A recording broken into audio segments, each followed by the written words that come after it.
নমস্কার, দেখছেন কলকাতা টিভি, সঙ্গে রয়েছে অনন্যা। শুরু করছি গুড মর্নিং কলকাতা। আর গুড মর্নিং কলকাতায় অনন্যার সঙ্গে রয়েছে আমি অভিক। বঙ্গের রেমালের দাপট অব্যাহত, শক্তি হারিয়ে সাধারণ ঘূর্ণিঝড়ে পরিণত হয়েছে রেমাল। বৃষ্টিপাতের জেরে জলমগ্ন নামখানার বিস্তীর্ণ এলাকা। একদমই তাই, নামখানার বিস্তীর্ণ এলাকা জলমগ্ন হয়ে পড়েছিল। একাধিক জায়গায় গাছ ভেঙে বিপত্তির ঘটনা ঘটেছে। একই সঙ্গে রেমালের কারণে ঘটেছে মৃত্যুর ঘটনা। সোমবার দিনভর দক্ষিণবঙ্গের উপকূলীয় এলাকা জুড়ে দুর্যোগপূর্ণ আবহাওয়ার পূর্বাভাস। উপকূলীয় এলাকায় বৃষ্টির সঙ্গে বইছে ঝোড়ো হাওয়া। রবিবার মধ্যরাত ঘূর্ণিঝড় রেমাল ল্যান্ডফল করে গিয়েছে। ল্যান্ডফলের পর বেশ কয়েক ঘন্টা অতিক্রান্ত হয়েছে, কিন্তু দুর্যোগ পরিস্থিতি এখনও পর্যন্ত বহাল রয়েছে দক্ষিণ 24 পরগনা জেলার উপকূলীয় এলাকায়। এবার রেমালের বলি এক 80 বছরের বৃদ্ধা। রবিবার রাতে প্রবল বৃষ্টির সঙ্গে ঘূর্ণিঝড়ের দাপটে গাছ ভেঙে বাড়ির চাপা পড়ে মৃত্যু হল অশীতিপর রেণুকা মণ্ডলের। নামখানা মৌসুমী দ্বীপের ঘটনা। পরিবারের পাশে থাকার আশ্বাস দিয়েছেন মথুরাপুরের তৃণমূল প্রার্থী বাপি হালদার। রেণুকা মণ্ডল স্বামী বিপিন, তিনি টিফিন করছিলেন, মুড়ি টুড়ি খাচ্ছিলেন মনে হয়। এই সময় হঠাৎ একটা দমকা বাতাস আসে এবং চালা ঘরের একটু নিচে বসছিলেন। হঠাৎ একটা কৃষ্ণচূড়া গাছ তাদের যে অ্যাজবেস্টারের এটা ভেঙে সরাসরি ওর বুকে আঘাত করে এবং সঙ্গে সঙ্গে লাঞ্চে একটু অসুবিধা হয়েছে। আমাদের এটাকে আনা হচ্ছে পোস্টমর্টম করার জন্য। ভাঙা ঘরের সামনে খোলা আকাশের নিচে বসে নামখানার দারিকনগরের বাসিন্দা 70 ঊর্ধ্ব দময়ন্তী সামন্ত। অঝরে কেঁদে চলেছেন দময়ন্তী দেবী। কাঁচা বাড়ি ভেঙেছে সৌজন্যে রেমাল। আমার কি হবে গো? আমি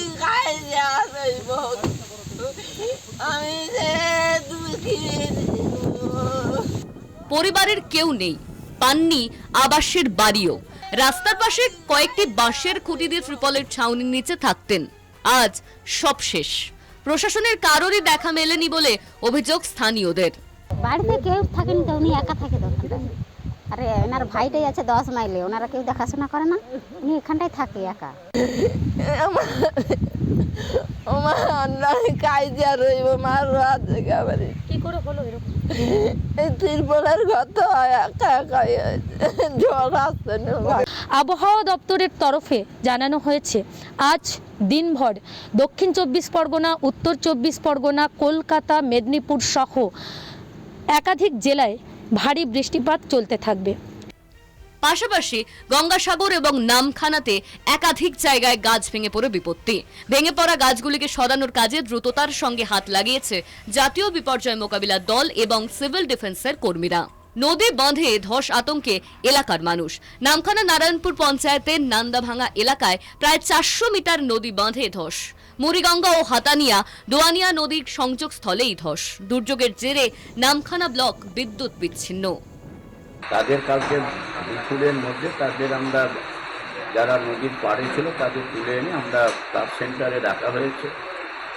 তাছাড়া আমাদের সুমতিনগর শরৎকুমারী হাই স্কুলের যে এলাকাটা, যেটা সুমতিনগর বঙ্কিমনগরে বেশ কিছু মানুষকে আমাদের সাব সেন্টারে এনে রাখা হয়েছে। রেমাল ঝড়ে প্রভাব পড়েছিল গঙ্গাসাগরে, আর সেই গঙ্গাসাগরে গতকাল রেমাল ঝড়ের প্রভাবের কারণে বেশ কিছু জায়গায় নদী বাঁধের ভাঙন ও বেশ কিছু ঘর ভেঙে পড়ে।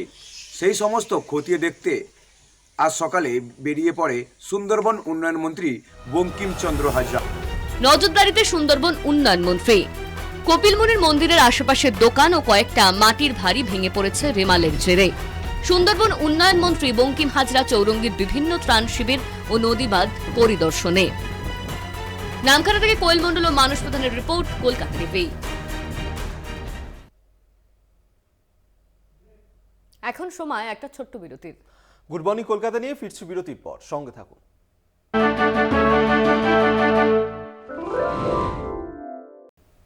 ফিরে এলাম বিরতির পর। বাড়ির সামনে জমা জলে বিদ্যুৎপৃষ্ট হয়ে মৃত এক। লিলুয়ার সূর্যনগর 1 নম্বর কলোনির ঘটনা। বাঁচাতে গিয়ে আহত হয় মা ও বোন। জমা জলে তার পড়ে থাকাতেই এই দুর্ঘটনা ঘটেছে। আপনাদের কারো জানিয়ে রাখবো, সেখানে একজন মারা গিয়েছে। এর আগেও কালকেও আমরা দেখেছি যে বেশ কিছু মৃত্যুর ঘটনা সামনে এসেছে রেমালের জেরে। আর এবার বাড়ির সামনে জমা জলে বিদ্যুৎপৃষ্ট হয়ে মৃত্যু হলো একজনের। লিলুয়ার সূর্যনগর 1 নম্বর কলোনির ঘটনা।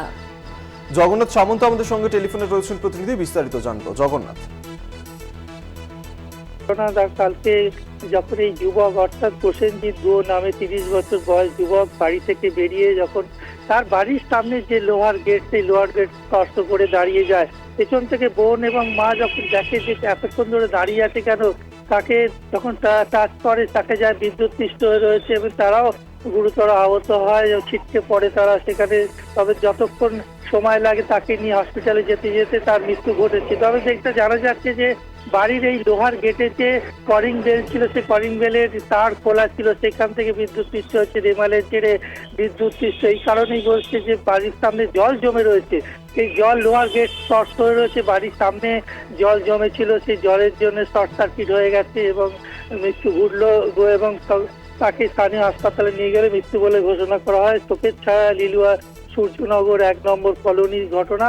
এবং মা প্রথমে বোন দেখতে পায়, বোন দেখতে পেয়ে দেখছে দাদা কেন গেট ধরে দাঁড়িয়ে রয়েছে, তাকে বাঁচাতে তারপর সঙ্গে মাও চেষ্টা করে, কিন্তু প্রাণে বাঁচানো যায়নি, যুবকের মৃত্যু ঘটে।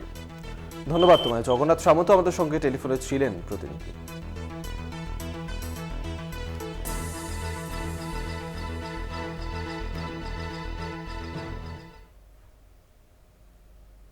গুড মর্নিং কলকাতা, এখন সময় আরো একটা বিরতির। ফিরছি বিরতির পর, সঙ্গে থাকুন।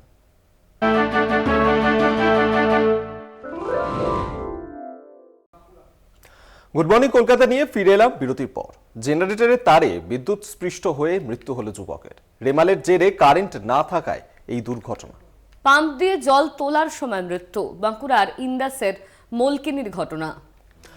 ফের একবার মৃত্যুর ঘটনা। প্রাকৃতিক দুর্যোগের কারণে রেমালের দাপট অব্যাহত এবং জেনারেটরের তারে বিদ্যুৎ স্পৃষ্ট হয়ে মৃত্যু হয়েছে যুবকের। রেমালের জেরেই এই কারেন্ট না থাকাতে দুর্ঘটনা ঘটে।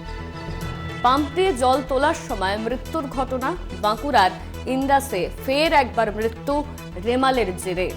একদমই তাই, বাঁকুড়ার ইন্দাসের মলকিনির এই ঘটনা এবং যথারীতি এই ঘটনাকে শোকাহত স্থানীয় মানুষজন। যেভাবে বিদ্যুৎ স্পৃষ্ট হয়ে এক যুবকের মৃত্যু হয়েছে, এই ধরনের মৃত্যুর খবর কিন্তু আমরা একের পর এক জায়গায় পাচ্ছি, যেখানে রেমালের কারণে একাধিক জায়গাতেই এই ধরনের বিদ্যুৎ স্পৃষ্ট হওয়ার ঘটনা ঘটেছে। এবার এক যুবকের মৃত্যুর খবর, বাঁকুড়ার ইন্দাসের মলকিনির এই ঘটনাতে শোকাহত স্থানীয় মানুষজন। বাড়ি ভেঙে পড়া থেকে শুরু করে গাছ ভাঙা এবং এবার মৃত্যুর ঘটনার সামনে, গতকাল থেকে একের পর এক মৃত্যুর ঘটনার সামনে আসছে রেমালের জেরে।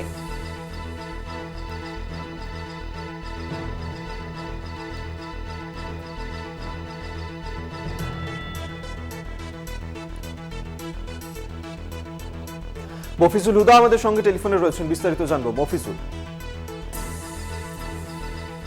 হ্যালো। হ্যাঁ, শোনা যাচ্ছে। মফিজুল, কি ঘটনা ঘটেছে? এই গত দুদিন ইন্দাস এলাকায় নিম্নচাপের কারণে ইলেকট্রিক নেই গ্রামে, সেই কারণেই পানীয় জল মানে মোটরে পানীয় জল চালাবার জন্য জেনারেটর ভাড়া করতে বাধ্য হয় এলাকাবাসীরা। সেই জেনারেটর ভাড়া করে পানীয় জল ভরছিলেন ওই ব্যক্তি, কিন্তু পানীয় জল ভরার পরে তিনি যখন তার ওঠাচ্ছিলেন সেই সময় হঠাৎই ইলেকট্রিক চলে আসে এবং তিনি সেই ইলেকট্রিকে শর্ট খান। তারপরেই ওনাকে ইন্দাস হাসপাতাল নিয়ে আসা হয়, কিন্তু ডাক্তাররা তাকে মৃত বলে ঘোষণা করেন। এবং এই নিয়ে এলাকাবাসীর একটু ক্ষোভ যে হঠাৎ করেই এলাকায় ইলেকট্রিক এসে যাওয়ার জন্যই এই ব্যক্তির মৃত্যু হয় বলে এলাকাবাসীরা জানান। ধন্যবাদ তোমায়। বাঁকুড়া থেকে আমাদের সঙ্গে টেলিফোনে ছিলেন মফিজুল হুদা।